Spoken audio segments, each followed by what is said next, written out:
তো আমি মৌলিক অধিকারগুলো সব কমপ্লিট করে দিয়েছি।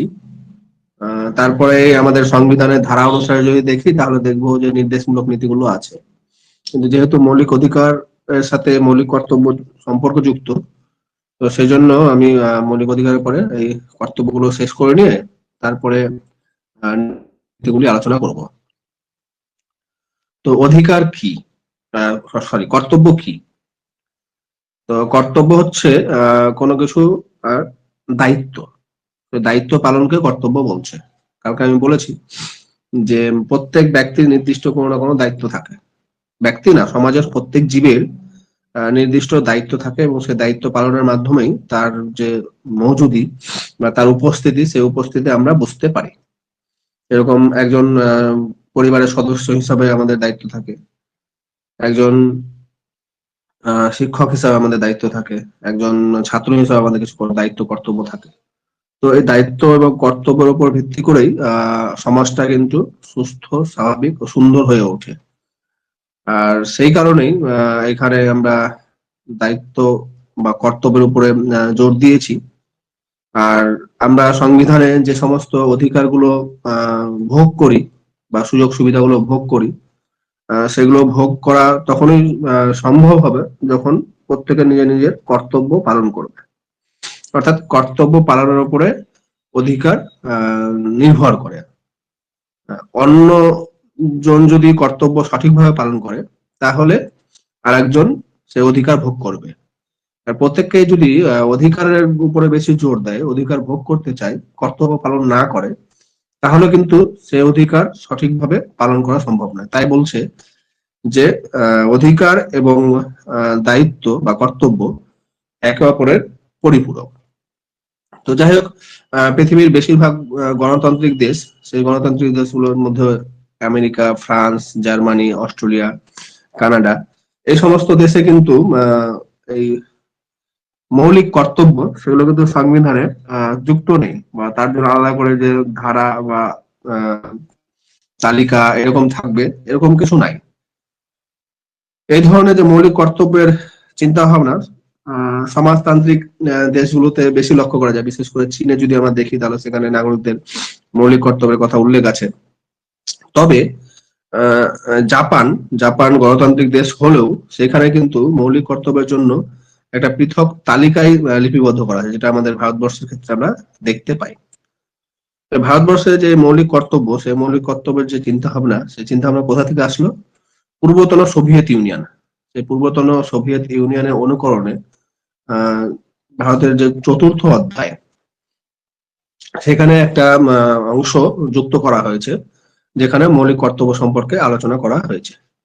আমি আগে আলোচনা করেছি যে ভারতবর্ষের যে সংবিধান, সেই সংবিধান বিশ্বের বিভিন্ন দেশের যে সংবিধান, সেই সংবিধান অধ্যয়ন করার পর বা বিচার বিশ্লেষণ করার পর যে সমস্ত বিষয়গুলি ভারতবর্ষের ক্ষেত্রে প্রযোজ্য, সেই সমস্ত বিষয়গুলি ভারতবর্ষে অন্তর্ভুক্ত করা হয়েছে।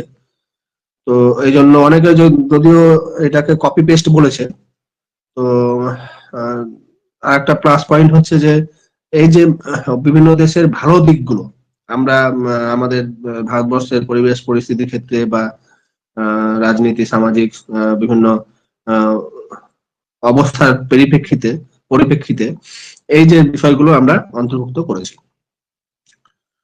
তো আমাদের এই যে সংবিধানে মৌলিক কর্তব্য, সে মৌলিক কর্তব্য কিভাবে অন্তর্ভুক্তি হয়?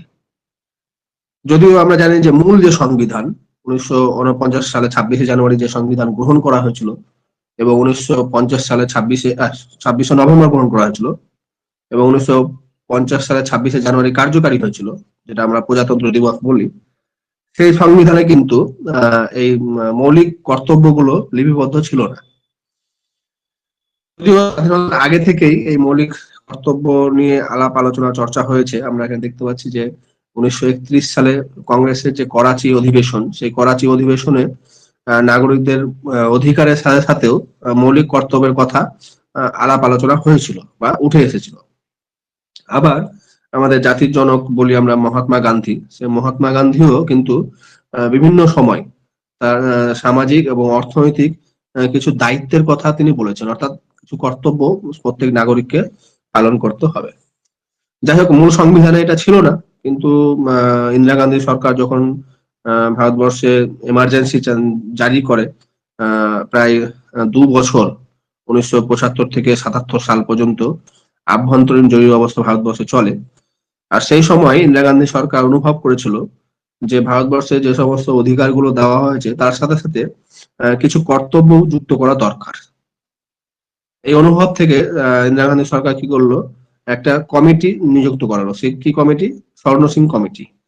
এই কমিটিকে দায়িত্ব দেওয়া হলো যে বিভিন্ন রকমের পরীক্ষা নিরীক্ষা বা বিচার বিশ্লেষণ অধ্যয়ন করার পর যেন কিছু সুপারিশ করে যে আমরা ভারতের সংবিধানে কি কি মৌলিক কর্তব্য যুক্ত করতে পারি। তো এই স্বর্ণ সিং কমিটি মোট 8টি মৌলিক কর্তব্যের জন্য সুপারিশ করেছিল।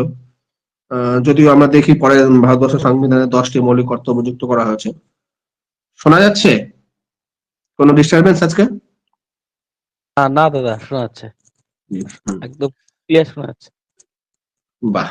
তো এই ইন্দিরা গান্ধী সরকার শেষে এই সুপারিশের ভিত্তিতে কি করলো, 1976 সালে 42তম সংবিধান সংশোধনের মাধ্যমে 10টি মৌলিক কর্তব্য, এই যে সংখ্যাগুলো বলছি না, এগুলো কিন্তু সংখ্যা, সাল, এগুলো মনে রাখবে, আমি কিন্তু হাইলাইট করে দিয়েছি ওই কারণে। এগুলো অনেক সময় মানে এগুলোই বেশিরভাগ পরীক্ষাতে আছে, শর্ট কোশ্চেন বা অবজেক্টিভ। তো 10টি মৌলিক কর্তব্য সংবিধান অন্তর্ভুক্ত হয়েছিল। এর ফলে কি হয়েছিল, যে সংবিধানে যেহেতু এটা শুরু থেকে ছিল না, সেজন্য এই নির্দেশমূলক নীতি তারপরে 4র্থ অধ্যায়ের যে একটা ক নামে একটা পার্ট যুক্ত করা হয়েছে, এবং পার্ট যখন হয়েছে তার ধারাও যুক্ত হবে। সেখানে 51 ক নামে একটি ধারা যুক্ত করা হয়েছে। এইভাবে 4র্থ অধ্যায়ে পার্ট ক বা পার্ট এ বলি, যাই বলি না কেন, বা 51 ক নং ধারার মধ্যে এই আমাদের মৌলিক কর্তব্যগুলি আলোচনা করা হয়েছে। যদিও শুরুতে 10টা মৌলিক কর্তব্য গ্রহণ করা হয়েছিল, কিন্তু পরে 2002 সালে 86তম সংবিধান সংশোধনের মাধ্যমে আরো একটি মৌলিক কর্তব্য এখানে আমরা যুক্ত করেছি। কি কর্তব্য পরে বলছি, আমি আলোচনা করছি। এবার ভারতের সংবিধানে মোট তাহলে বর্তমানে 11টি এই মৌলিক কর্তব্য লিপিবদ্ধ আছে। তো পরপর আমি একটু রিডিং করে দিচ্ছি কি কি বিষয় আছে। প্রথমেই বলা হয়েছে যে সংবিধান মেনে চলা বা সংবিধানের আদর্শ, জাতীয় পতাকা, জাতীয় সংহতির প্রতি, সঙ্গীতের প্রতি শ্রদ্ধা প্রদর্শন, মানে নৈতিক বিষয়গুলো। যেসব মহান আদর্শ জাতীয় স্বাধীনতা সংগ্রামে অনুপ্রেরণা রূপে কাজ করেছিল সেগুলোকে যত্ন সহকারে রক্ষা বা অনুসরণ করা। মহান আদর্শ বলতে জাতীয়তাবাদী চিন্তা ভাবনা বা বিভিন্ন স্বাধীনতা সংগ্রামীদের জীবন, তাদের সংগ্রামের ইতিহাস, এই সমস্ত আমরা বলতে পারি। ভারতের সার্বভৌমত্ব, একতা ও সংহতির প্রতি সমর্থন প্রদর্শন ও সংরক্ষণ করা। কারণ হচ্ছে দেশ রক্ষা ও জাতীয় সেবামূলক কাজে আহ্বানে এগিয়ে আসা। ধর্মগত, ভাষাগত, অঞ্চলগত, শ্রেণীগত বিভেদের ঊর্ধ্বে উঠে সমস্ত ভারতীয়দের মধ্যে একতা ও ভ্রাতৃত্ববোধ সম্প্রসারিত করা এবং নারী মর্যাদা হানিকর প্রথাগুলিকে পরিত্যাগ করা। যেমন নারী মর্যাদা হানি বলতে আমরা সতীদাহ প্রথা বলতে পারি, বাল্য বিবাহ বলতে পারি, এরকম, বা ধর্মগত বিভিন্ন দাঙ্গা বা সাম্প্রদায়িকতা, ভাষাগত বিভিন্ন রকমের ভেদাভেদ, বিভিন্ন আঞ্চলিকতা, বিভিন্ন শ্রেণীগত ধনী দরিদ্র বৈষম্য, এই সমস্ত কিছু ঊর্ধ্বে উঠে ভারতীয়দেরকে ঐক্যবদ্ধ করতে হবে এবং নিজেদের মধ্যে সৌভ্রাতৃত্ববোধ সেটা জাগ্রত করতে হবে। সেই কর্তব্যের কথা এখানে বলা হয়েছে। এবার ভারতে আমরা জানি যে মিশ্র সংস্কৃতির দেশ, এখানে বিভিন্ন ধর্ম, বর্ণ, জাতি লোকেরা বসবাস করে। কবির ভাষায় আমি কালকে বলছিলাম যে নানা ভাষা, নানা মত, নানা পরিধান, বিবিধের মাঝে দেখো মিলন মহান। এই যে বাণী, সেই বাণীকে সামনে রেখে ভারতবর্ষের নাগরিক একটা ঐক্যের বা ঐতিহ্যকে সংরক্ষণ করে এক ঐক্যের বাতাবরণ সৃষ্টি করবে। তারপরে বলা হয়েছে বনভূমি, হ্রদ, নদী, বন্য প্রাণী সহ প্রাকৃতিক পরিবেশকে সংরক্ষণ করা এবং জীবজন্তুর প্রতি মমত্ববোধ প্রকাশ করা। আমরা দেখব পরবর্তীতে আমি এই যে বিষয়টা, এই বিষয়ের উপরে প্রচুর আইন তৈরি হয়েছে। ভারত সরকার বিভিন্ন সময় এই বন্য প্রাণী বা প্রকৃতি বা জঙ্গল বা অন্যান্য প্রায় লুপ্তপ্রায় প্রাণী, এগুলোর সংরক্ষণের জন্য বিভিন্ন রকমের আইন পাশ করেছে এবং সেগুলো কার্যকারী করেছে। আমি পরবর্তীতে আইনগুলো আলোচনা করব, এগুলো খুব গুরুত্বপূর্ণ। তারপরে বলা হয়েছে বিজ্ঞানসম্মত দৃষ্টিভঙ্গি, মানবিকতা, অনুসন্ধিৎসা ও সংস্কারমুখী দৃষ্টিভঙ্গি প্রসার ঘটানো। বিজ্ঞানসম্মত বলতে কোন রকম কুসংস্কার থাকবে না। যে সমস্ত প্রথা বা যে সমস্ত অনুষ্ঠান বা বিভিন্ন রকমের কার্যক্রম আমরা করব, তার মধ্যে বিজ্ঞানসম্মত থাকবে এবং মানবিকতা থাকবে এবং সংস্কারমুখী হবে সেগুলো। তারপর বলা হচ্ছে জাতীয় সম্পত্তি রক্ষা করা এবং হিংসার পথ পরিহার করা। আমাদের দেশের যে বিভিন্ন জাতীয় সম্পত্তি বলতে আমি রেলের সম্পত্তির কথা বলতে পারি, বা বিভিন্ন যে আর্কিওলজিক্যাল সার্ভে অফ ইন্ডিয়ার যে বিভিন্ন রকমের বিভিন্ন যে সমস্ত সংরক্ষণ গুলো আছে সেগুলো হতে পারে, বা সরকারি প্রতিষ্ঠান বা সরকারি দপ্তরের সেই বিল্ডিং হতে পারে। এগুলো হচ্ছে জাতীয় সম্পত্তি। এগুলোকে রক্ষা করতে হবে এবং হিংসার পথ পরিহার করতে হবে। সব ক্ষেত্রে জাতীয় উন্নতির গতি বজায় রাখতে ব্যক্তিগত ও সমষ্টিগত সব কাজে চরম উৎকর্ষ সাধনের জন্য চেষ্টা করতে হবে। মানে জাতির উন্নতির জন্য ব্যক্তিগতভাবে এবং সমষ্টিগতভাবে এগিয়ে আসতে হবে। এবার 11 নম্বর, যেটা পরে আমরা সংবিধানে যুক্ত করেছি 2002 সালে 86তম সংবিধান সংশোধনের মাধ্যমে, এইটা খুব আসে পরীক্ষাতে। সেইখানে বলা হয়েছে যে 6 থেকে 14 বছর বয়সী প্রতিটি বালক বালিকার শিক্ষাদানের ব্যবস্থা করতে হবে এবং এটা হচ্ছে তার পিতামাতা বা অভিভাবকের পরম কর্তব্য। তো এইভাবে ভারতের সংবিধানে মোট 11টি মৌলিক কর্তব্য যুক্ত করা হয়েছে। তো শোনা যাচ্ছে কোনো ডিস্টারবেন্স? না না, শোনা যাচ্ছে। একদম ফ্রেশ, সকালবেলা নেটওয়ার্কটা ফ্রেশ থাকে। তো যাই হোক, যেহেতু ইন্দিরা গান্ধী সরকার স্বর্ণ সিং কমিটি নিয়োগ করেছিল তার সুপারিশের জন্য, স্বর্ণ সিং কমিটি মোট 8টা সুপারিশ করেছিল। তো তার মধ্যে যে 3টা সুপারিশ, সেই 3টা সুপারিশ সংবিধানে যুক্ত করা হয়নি মৌলিক কর্তব্যের মধ্যে। কি কি সেটা? মৌলিক কর্তব্য অমান্য করলে বা মান্য করতে অস্বীকার করলে পার্লামেন্ট আইনের মাধ্যমে উপযুক্ত দণ্ড বা শাস্তির ব্যবস্থা করতে পারবে, এই সুপারিশ কিন্তু করেছিল। দ্বিতীয় সুপারিশ যেটা গ্রহণ করা হয়নি, কি সেটা হচ্ছে সংশ্লিষ্ট সংসদীয় কোনো মৌলিক অধিকারের বিরোধী বা কোনো সাংবিধানিক বিধানের বিরোধী এই যুক্তির ভিত্তিতে কোনো আদালতে মামলা দায়ের করা যাবে না। অর্থাৎ বিভিন্ন যে সংসদীয় অধিকার বা এই সমস্ত আছে তার বিরোধী যদি কোনো মামলা করতে হয় সেটা দায়ের করা যাবে না। তৃতীয় বলা হচ্ছে সরকারকে কর প্রদানে নাগরিকদের মৌলিক কর্তব্য বলে ধরতে হবে। অর্থাৎ সরকারের যে ট্রেজারি বা সরকারের যে সম্পত্তি বা সরকারের যে আর্থিক বিষয়, সমস্ত কিছু কিন্তু নাগরিকদের করের উপর নির্ভর করছে। তো সেজন্য এটা নাগরিকদের কর দানও একটা অন্যতম কর্তব্য হওয়া উচিত বলে এই স্বর্ণ সিং কমিটি সুপারিশ করেছিল। যদিও পরবর্তীকালে বিভিন্ন আইনের মাধ্যমে বা বিভিন্ন রকম সংস্থার মাধ্যমে এটাকে ভারতবর্ষে প্রয়োগ করা হয়েছে, কিন্তু সে সময় এটা যুক্ত করা হয়নি বা এখনো মৌলিক কর্তব্য হিসেবে সংবিধানে লিপিবদ্ধ হয়নি। এরপরে আমরা কিছু বৈশিষ্ট্য আলোচনা করব। এই যে 11টা যে মৌলিক কর্তব্য, সেই 11টা মৌলিক কর্তব্য যদি বিশ্লেষণ করি আমরা বা আলোচনা করি, তাহলে দেখবো এর মধ্যে কিছু বৈশিষ্ট্য উঠে আসে। আমাদের যে জাতিপুঞ্জের মানবাধিকার সম্পর্কিত সার্বজনীন ঘোষণা, সেই ঘোষণা 29(1) ধারায় দেখা যাবে যে এই মৌলিক কর্তব্যগুলো আছে, সেখানেও আছে। আর তার সাথে ভারতের সংবিধানের এই 51(ক) নং ধারায় উল্লেখিত কর্তব্যগুলো একটা সাদৃশ্য লক্ষ্য করা যায়। তো যাই হোক, কি কি বৈশিষ্ট্য উঠে আসতে পারে আমরা যদি আলোচনা করি, তাহলে দেখবো যে এই মৌলিক কর্তব্যগুলোর মধ্যে একটা নৈতিকতা আছে।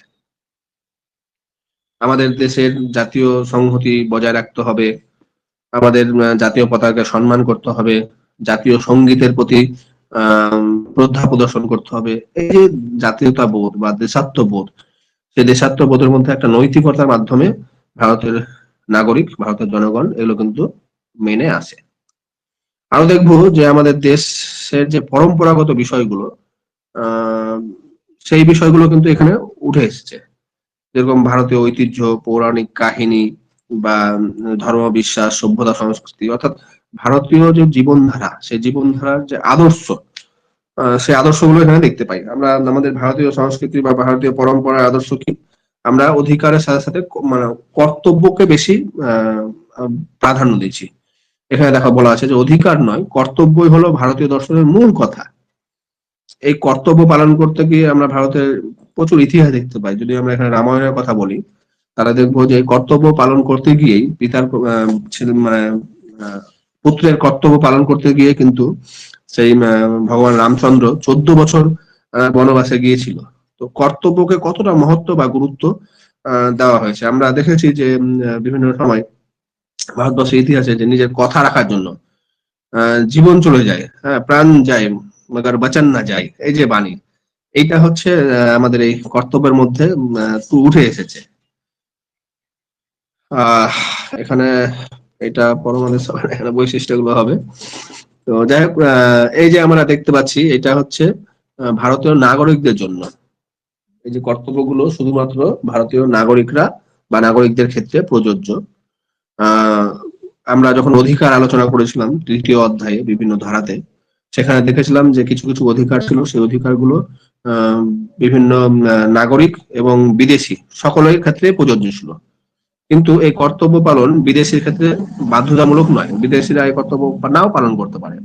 কিন্তু নাগরিকরা যদিও আইনসঙ্গত বা আদালত কর্তৃক বলবৎযোগ্য না, আমি আর পর আলোচনা করছি, তা সত্ত্বেও কিন্তু এই সমস্ত যে কর্তব্যগুলো সেটা নাগরিকদের ক্ষেত্রেই প্রযোজ্য। পরবর্তী বৈশিষ্ট্য যদি দেখি তাহলে দেখব যে আদালত কর্তৃক বলবৎযোগ্য নয়। অর্থাৎ ভারতীয় সংবিধানের যে 4র্থ অধ্যায়ে নির্দেশমূলক নীতিগুলি বর্ণনা আছে, সেই সরি নির্দেশমূলক নীতি নয়, 4র্থ অধ্যায়ে নির্দেশমূলক নীতি আছে এবং তারপরে যে ক অংশে এই মৌলিক কর্তব্যগুলো বর্ণনা আছে, সেগুলো কিন্তু আদালত কর্তৃক বলবৎযোগ্য নয়। অর্থাৎ কেউ যদি কর্তব্য পালন না করে, তার বিরুদ্ধে বা কর্তব্য পালন করতে অস্বীকার করে, তো তার বিরুদ্ধে আদালত কোন রকমের শাস্তির ব্যবস্থা করতে পারে না। যদিও পার্লামেন্ট যদি প্রয়োজন মনে করে আইন প্রণয়নের মাধ্যমে সেই কর্তব্যগুলো বলবৎ করার চেষ্টা করে, সেই ব্যবস্থা করতে পারে। আমরা অনেকগুলো আইনের কথা পরে আলোচনা করছি। কিন্তু আদালতে গিয়ে কোনো বিভিন্ন রকমের আপিল বা মকদ্দমা করা যাবে না। পরবর্তী বিষয় হচ্ছে মৌলিক অধিকার ও কর্তব্য পালনের অস্পষ্টতা। মৌলিক কর্তব্যকে কার্যকর করার জন্য প্রণীত একটি আইন কোনো মৌলিক অধিকারকে যদি লঙ্ঘন করে, তাহলে সেটা কি হবে, সে লঙ্ঘন করতে পারবে কি পারবে না, সে বিষয়ে কিন্তু কোনো স্পষ্টতা নাই। মৌলিক কর্তব্য ও মৌলিক অধিকারের মধ্যে সম্পর্ক সুস্পষ্ট ব্যাখ্যা আমরা সংবিধানে কিন্তু দেখতে পাই না। বিভিন্ন সময় বিচার দানের ক্ষেত্রে সুপ্রিম কোর্ট করেছে, আর সেক্ষেত্রে সুপ্রিম কোর্ট নিজের মতো করে সে আলোচনা করে থাকে। তো যাই হোক, এর অনেক সমালোচনা দেখা যায়, আমি একা একা আলোচনা করছি। এই মৌলিক কর্তব্য কি বলছে, নির্দেশমূলক নীতির মতো নাগরিকদের প্রতি এক ধরনের নির্দেশ মাত্র। নির্দেশমূলক নীতিগুলো যেরকম সংবিধান প্রণেতারা বা রাষ্ট্র সরকারকে নির্দেশ দেয় যে এই এই কাজগুলো করতে হবে নাগরিকদের ভালোর জন্য, সেখানেও এই ধরনের বন্য প্রাণী বা সেখানেও বিভিন্ন রকমের আদর্শের কথা বলা হয়েছে নির্দেশমূলক নীতিতে। ঠিক একই রকম কর্তব্যের মধ্যে সেগুলোই বলা হয়েছে, আর এটা একটা নির্দেশ মাত্র। কারণ এই মৌলিক কর্তব্যগুলি যদি মর্যাদা আমরা দেখেছি যে নির্দেশমূলক নীতির পরবর্তীতে স্থান পেয়েছে। এগুলো যদি মৌলিক অধিকারের পরে পরেই স্থান দেওয়া হতো, তাহলে এর অনেক মর্যাদা বেশি থাকতো। কারণ অধিকার পালন করার সাথে সাথে আমাদেরকে এই কর্তব্যগুলো পালন করতে হবে। এটা যদি 3য় অধ্যায়ে থাকতো, অনেকে বলছে, তাহলে বেশি মর্যাদা পেত এবং গুরুত্ব পেত বলে অনেকে মনে করছে। যেহেতু এটাকে প্রায়োরিটি দেয়নি বলে এটাকে পরে রেখেছে। পরবর্তী যেটা আমি আলোচনা করলাম কিছুক্ষণ আগে, যে স্বর্ণ সিং কমিটির প্রতিবেদনের কিছু গুরুত্বপূর্ণ বক্তব্য, সেগুলো কিন্তু যুক্ত করা হয়নি। যেমন আমরা ভোট দানের ব্যাপারটা বলতে পারি, বা কর প্রদানের বিষয়টা যেটা বলেছেন, বা পরিবার পরিকল্পনা, এই সমস্ত বিষয়ও এইখানে যুক্ত হওয়া দরকার ছিল। সংবিধানে যে মৌলিক কর্তব্যের ধারণা আছে সেটা অস্বচ্ছ, অস্পষ্ট। সাধারণ মানুষ কিন্তু এটা নাও বুঝতে পারে, তাদের বোধগম্য নাও হতে পারে। মিশ্র সংস্কৃতি যে গৌরবময় ঐতিহ্য সংরক্ষণ, বৈজ্ঞানিক মনোভাব প্রসার, মহান আদর্শ, একথা হলো শুনতে ভালো লাগছে, কিন্তু এর কোনো স্পষ্ট ইমপ্লিমেন্ট বা স্পষ্ট ভাবে এটাকে প্রয়োগ করা সেগুলো কিন্তু আমরা দেখতে পাই না আমাদের সংবিধানে। বলছি শোনা যাচ্ছে? হ্যালো? হ্যাঁ হ্যাঁ দাদা, শোনা স্যার যাচ্ছে, শোনা যাচ্ছে স্যার। বাহ। তো নাগরিকদের এই যে কর্তব্য আরো কি ছিল, আরো স্পষ্ট হওয়া উচিত ছিল বা সেটা পরিষ্কারভাবে উল্লেখ করা উচিত ছিল। তারপর বলা হচ্ছে যে মৌলিক কর্তব্যগুলো সংবিধানে অন্তর্ভুক্তিকরণের প্রয়োজনীয়, কারণ কর্তব্যগুলির মৌলিক যে হিসাব আছে, বিষয় আছে, না থাকলেও জনসাধারণ সেগুলোকে আর মেনে চলতো। আমরা জানি যে আমাদের ভারতবর্ষের যে নাগরিক জনগণ স্বাভাবিকভাবেই এই ধরনের কর্তব্য কিন্তু পালন করে আসে। আজকে সংবিধানে যে 2002 সালে 86তম সংবিধান সংশোধনের মাধ্যমে যে 6 থেকে 14 বছর বয়সে সমস্ত বালক বালিকাকে পড়াশোনার ব্যবস্থা করতে হবে, এর কোনো যৌক্তিকতা আছে? আমাদের কোন মা বাবা চায় না যে তার ছেলে পড়াশোনা করুক? কোন অভিভাবক চায় না যে তার ছেলে মেয়ে তারা পড়াশোনা করুক? প্রত্যেকে চায়, কিন্তু কিন্তু তবুও আবার এটা যুক্ত করা হয়েছে। এটা একটা অযৌক্তিক ভারতীয় সংস্কৃতি পরম্পরা, অনেকে মনে করছে এটা। তো সেজন্য বলছে যে কিছু অপ্রয়োজনীয় বিষয় সংবিধানে যুক্ত করে ফালতু সংবিধানটাকে বর্ধিত করেছে। সাধারণভাবে কিন্তু জনগণ এই সমস্ত বিষয় মেনেই চলে। আরেকটা সমালোচনা বলছে যে সংবিধান উল্লিখিত কর্তব্যগুলো হলো মূলত নাগরিকদের কর্তব্য। এই মৌলিক কর্তব্যের মধ্যে 11টা কর্তব্যের মধ্যে কোথাও সরকারকে কর্তব্য পালনের কথা বলা হয়নি। সরকারকে এই করতে হবে, সরকার বা কোন সংস্থাকে, সরকারি সংস্থাকে এই দায়িত্ব পালন করে চলতে হবে, কর্তব্যগুলো করতে হবে, এরকম কিছু বলেনি। সমস্ত কিছু নাগরিকদের জন্য সরকারের ক্ষেত্রে এই কর্তব্যগুলো কথা বলা হয়নি। তো যাই হোক, পরবর্তী সমালোচনা হচ্ছে যে এই কর্তব্যগুলো হচ্ছে নৈতিক অনুশাসন স্বরূপ। এইখানে কোনো শাসন নাই, কারণ এগুলো বাধ্যতামূলক নাই। কর্তব্য পালন না করলে যে শাস্তি প্রদান করতে হবে বা করতে পারে, যেটা সুপারিশ স্বর্ণ সিং কমিটি করেছিল, সেটা কিন্তু আমরা এইখানে দেখতে পাচ্ছি না। যেটা হলে তাহলে নাগরিকরা আরো একটু সিনসিয়ার হতো, আরো ভালোভাবে এই কর্তব্যগুলো পালন করতো, যে সমস্ত আমরা বৈশিষ্ট্য সমাজতান্ত্রিক দেশগুলোতে দেখতে পাই। যে নাগরিকরা যদি কর্তব্য পালন না করে তাহলে তাকে অনেক সমালোচনার শিকার হতে হবে। বিভিন্ন ব্যক্তি, বিশিষ্ট ব্যক্তি, তারাও কিছু বিষয় তুলে ধরেছেন। যেরকম কে নিগম, তিনি বলেছেন যে we do not know if any consequence will follow if a citizen does not perform any of this rights. বলছে যে আমরা জানতে পারি না, আমরা জানি না যে কোন নাগরিক যদি নিজের দায়িত্ব বা কর্তব্য পালন না করে তার ফলাফল কি হতে পারে। তো যদি ফলাফল না বুঝতে পারি তাহলে কিন্তু সেই কাজের কোনো গুরুত্ব থাকে না। এই বিষয়টা এখানে বলা হয়েছে। অধ্যাপক জোহারি বলছেন, তিনি কি বলছেন? তিনি বলছেন যে it has been described by it critics as a code of moral precept. Our fundamental duties do not form part of the fundamental rights.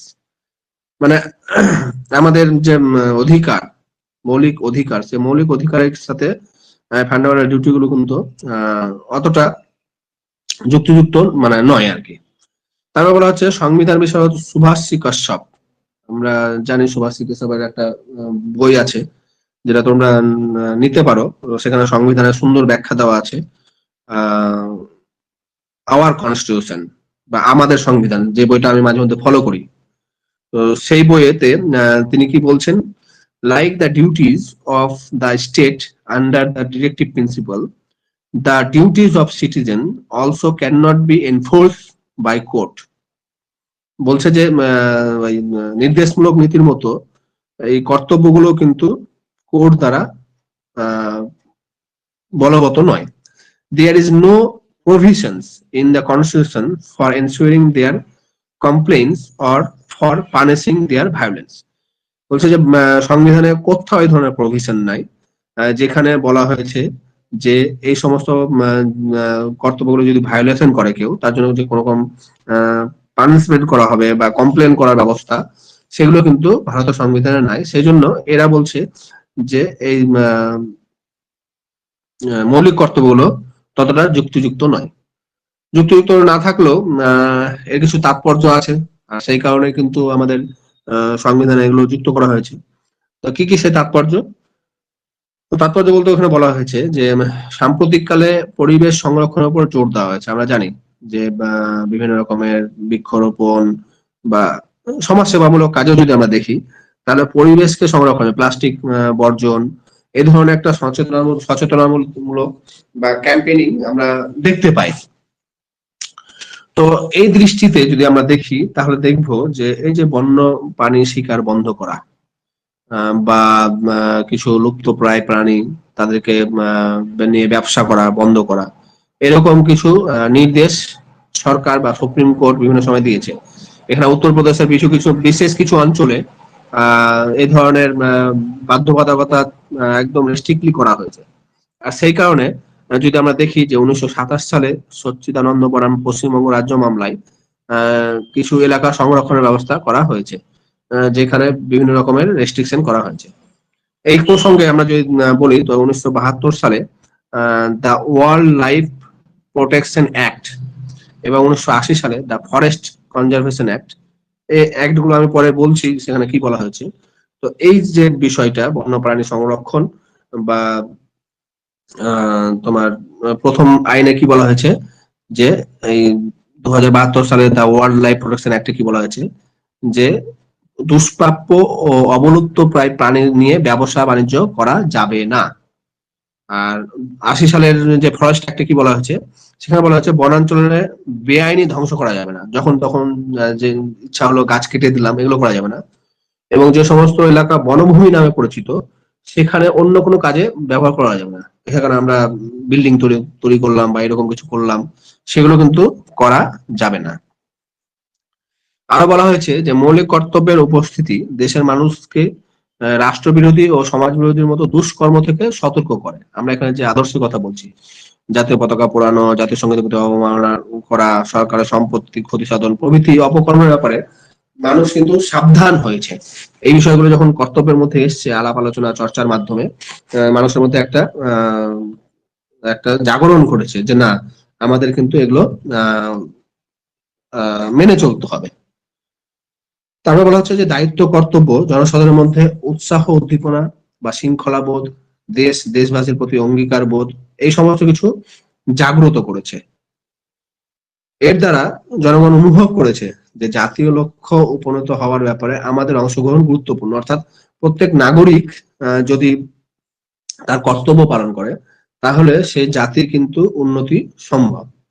আর কর্তব্য পালন না করলে পার্লামেন্ট ইচ্ছা করলে আইন প্রণয়নের মাধ্যমে জরিমানা বা দণ্ডবিধান ব্যবস্থা করতে পারে, যেটা স্বর্ণ সিং কমিটি বলেছিল। সেটা আমরা দেখেছি বাস্তবে কিন্তু আছে যে পার্লামেন্ট বিভিন্ন আইন প্রণয়ন করতে, সংবিধান অনুসারে না করলেও বিভিন্ন যে আইপিসি বা সিপিসি যে ধারাগুলো আছে বা ব্যবস্থাপনা আছে তার মাধ্যমে কিন্তু পার্লামেন্ট আইন প্রণয়ন করে কিছু দণ্ড বিধান বা জরিমানার ব্যবস্থা করতে পারে। আমরা দেখেছি যে যারা বাড়ি করার সময় সেখানে রেকর্ড করতে হয় এবং প্ল্যান পাস করতে হয়। রেকর্ড বা প্ল্যান পাস করার সময় সেখানে ধরা পড়ে কেউ যদি কোনো জলা জায়গায় বা পুকুরের মধ্যে ভরাট করে বাড়ি তৈরি করে তাহলে তাকে কিছু জরিমানা করতে হয়। সেই ব্যবস্থা কিন্তু আমাদের ভারতবর্ষে আছে, পশ্চিমবঙ্গ আছে। 2000 সালে অশোক কুমার ঠাকুর ভার্সেস ইউনিয়ন অফ ইন্ডিয়া, সেইখানে মামলায় বিচারপতি ভান্ডারী যে 51 ক ধারায় সুস্পষ্টভাবে রাষ্ট্রের উপর কোনো মৌলিক কর্তব্য ন্যস্ত করেনি। একথা ঠিকই, কিন্তু সকল নাগরিকের সমন্বয়ে রাষ্ট্র, সুতরাং ভারতের প্রত্যেক নাগরিকের কর্তব্য হলো সমষ্টিগত কর্তব্য। অর্থাৎ আমি সমালোচনায় আলোচনা করলাম যে ভারতবর্ষে যত এই ধরনের কর্তব্য সমস্ত নাগরিকের ক্ষেত্রেই প্রযোজ্য, নাগরিককেই বলা হয়েছে, রাষ্ট্রকে কোনো কর্তব্যের কথা বলা হয়নি। তো এখানে ভান্ডারী বলছে যে রাষ্ট্রকে আলাদা করে না বললেও সমস্ত নাগরিকদের সমন্বিত যে কর্তব্য সেটাই রাষ্ট্রের কর্তব্য, কারণ রাষ্ট্রের মূল একক হচ্ছে নাগরিক। এই যুক্তিতে তিনি বলেছেন সেজন্য নাগরিকদের কর্তব্যই হচ্ছে সকলের রাষ্ট্রের কর্তব্য। এছাড়াও সংবিধান বিশেষজ্ঞ এমপি জৈন ইন্ডিয়ান কনস্টিটিউশন ল, এই বইটার নাম মনে রাখবে এবং ব্যক্তিটার নাম মনে রাখবে, পরীক্ষাতে আছে। সেই বইতে বলেছেন যে 51 অনুচ্ছেদ বা তার বিভিন্ন যে উপধারা, এখানে উপহারা আছে, উপধারা উল্লেখ করা আছে, সেখানে মৌলিক কর্তব্য সমূহের বিষয়বস্তু ও তাদের বলবৎযোগ্য বৃদ্ধি পাচ্ছে। সংবিধানের এছাড়াও সংবিধানে যদি 48 ক এবং 51 ক ছ যদি দেখা যায়, তাহলে দেখবো যে রাষ্ট্রের উপরেও দায়িত্ব অর্পণ করা হয়েছে। 48 ক সংরক্ষণের ব্যাপারে রাষ্ট্রের উপর দায়িত্ব অর্পণ করা হয়েছে, আর ক ছ সেখানে নাগরিকদের উপরে দায়িত্ব। অর্থাৎ এই কর্তব্যের মধ্যে বা এই চতুর্থ অংশের 51 ক ধারায় সেখানে বা 51 বিভিন্ন উপধারাগুলোতে রাষ্ট্রের প্রতি কর্তব্যের কথা বলা না হলেও আগের যে অধিকার তৃতীয় অধ্যায়ে সেখানে কিন্তু বা অন্যান্য নির্দেশমূলক নীতিতে সেখানে কিন্তু কিছু রাষ্ট্রকে কর্তব্য পালনের কথা।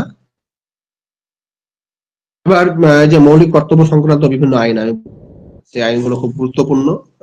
এগুলো যে ফুল ফর্ম অনেক সময় আসে আর সালগুলো আসে, আর অনেক সময় বলা হয় যে এই আইনে কি বলা হয়েছে।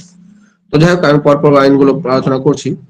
1991 প্রথম যে আইন, সেখানে জনপ্রতিনিধিত্ব আইন। এই আইনে বলা হয়েছে যে এই পার্লামেন্টের মেম্বার বা বিভিন্ন বিধানসভার যে মেম্বার, এমএলএ, এমপি, তারা যদি কোনো দুর্নীতিমূলক কাজে অংশগ্রহণ করে তাহলে কিন্তু তাদের সদস্য পদ বাতিল হয়ে যাবে। এই কারণে তারা বিভিন্ন দুর্নীতিমূলক কাজ থেকে বিরত থাকে। তো কি ধরনের দুর্নীতিমূলক কাজ করলে তাদের সদস্যপদ বাতিল হয়ে যাবে? যদি তারা কোনো সময় ধর্মের ভোট চায়, যদিও বিভিন্ন ছলে বলে ধর্মভিত্তিক পলিটিক্স আমাদের ভারতবর্ষে আছে, জাতি, ধর্ম, বর্ণ, ভাষার ভিত্তিতে কোনো জনগোষ্ঠীর মধ্যে বিবাদ সৃষ্টি করে, এটাও আমরা দেখতে পাই ছলে বলের মাধ্যমে করে থাকে অনেক সময় বিভিন্ন রাজনৈতিক দলের রাজনীতি নেতৃত্ব, জাতপাতের ভিত্তিতে, ধর্মের ভিত্তিতে, বর্ণের ভিত্তিতে, ভাষার ভিত্তিতে ভোট করা বা ক্যান্ডিডেট সিলেকশন করা, এগুলো হয়ে থাকে। তবুও এটা যদি আইনত কেউ কমপ্লেইন করে বা সেটা যদি কোর্টে প্রমাণিত হয় যে সে এই কাজগুলো করেছে, এই ভায়োলেশন গুলো করেছে, তাহলে তার সদস্য পদ বাতিল হতে পারে। তারপরে আইনটা হচ্ছে the protection of civil rights act 1955। যদিও 1976 সাল পর্যন্ত এই আইনটি স্পষ্টতা নাই, অস্পৃশ্যতা 17 নং ধারায় বলা হয়েছে, সম্পর্কিত অপরাধ আইন নামে পরিচিত ছিল। তো যাই, জাতীয় বা ধর্মের ভিত্তিতে অপরাধের জন্য এই আইনটি দণ্ড প্রদানের ব্যবস্থা করা হয়েছে। পরবর্তী সে আইনটা হচ্ছে আনলফুল অ্যাক্টিভিটিস প্রিভেনশন অ্যাক্ট 1967। এই আইনের মাধ্যমেও সাম্প্রদায়িক সংগঠনগুলিকে বেআইনি সংগঠন হিসাবে ঘোষণা করার অধিকার দেওয়া হয়েছে। আমরা দেখেছি যে বিভিন্ন যে সাম্প্রদায়িক সংগঠন হোক বা বিভিন্ন রাষ্ট্রবিরোধী বা দেশ বিরোধী সংগঠন হোক, তাদের কিন্তু ব্যান্ড করে দেওয়ার ব্যবস্থা এই আইনে করা হয়েছে। এখানে যদি একটা সংগঠনের নাম বলতে পারি, তাহলে আমরা সিমির কথা বলতে পারি। সিমি ভারতবর্ষে কিন্তু ব্যান্ড হয়ে আছে। রিসেন্ট পিএফওয়াই নাকি একটা সংগঠন, সেটাকেও ব্যান করার কথা সরকার বলেছে। তো যাই হোক, এই আইনের মাধ্যমে সেটা হয়ে থাকে। তারপর হচ্ছে প্রিভেনশন বা of insult to national honour act 1971। এই আইনের মাধ্যমে কি বলা হয়েছে যে জাতীয় সংবিধান, জাতীয় পতাকা, জাতীয় সঙ্গীতের প্রতি অমর্যাদা প্রদর্শনকে প্রতিহত করার ব্যবস্থা করা হয়। তারপর বলা হচ্ছে ওয়াইল্ড লাইফ প্রোটেকশন অ্যাক্ট 1972। এইখানে একটু আগে আলোচনা করলাম যে দুষ্প্রাপ্য বা অবলুপ্ত বন্যজীব বা জন্তু, সেগুলো নিয়ে ব্যবসা নিষিদ্ধ করা হয়। তারপর বলা হচ্ছে দ্য ফরেস্ট কনভেনশন অ্যাক্ট 1980। এই আইনের মাধ্যমে বেআইনি হিসাবে বনাঞ্চল ধ্বংস সাধন এবং বন্যভূমিকে অন্য কাজকর্মে ব্যবহার করা। তো এই ছিল আজকের মোটামুটি কর্তব্য নিয়ে ক্লাস। তোমাদের যদি কোনো কনফিউশন থাকে বা প্রশ্ন থাকে, এখন সময় নাই, তোমরা পরে হোয়াটসঅ্যাপ করতে পারো, আমি পরে ক্লাস সেগুলো আলোচনা করবো। এমনি বোঝা গেছে? বলছি সবাই বুঝতে পেরেছো? কোনো ডিস্টারবেন্স আজকে হয়নি মনে হচ্ছে? না স্যার, হয়নি, বুঝতে পারা গেছে। বাহ, কি গৌতম ঠিক আছে তো? হ্যাঁ দাদা, একদম ঠিক আছে, একদম ঠিক।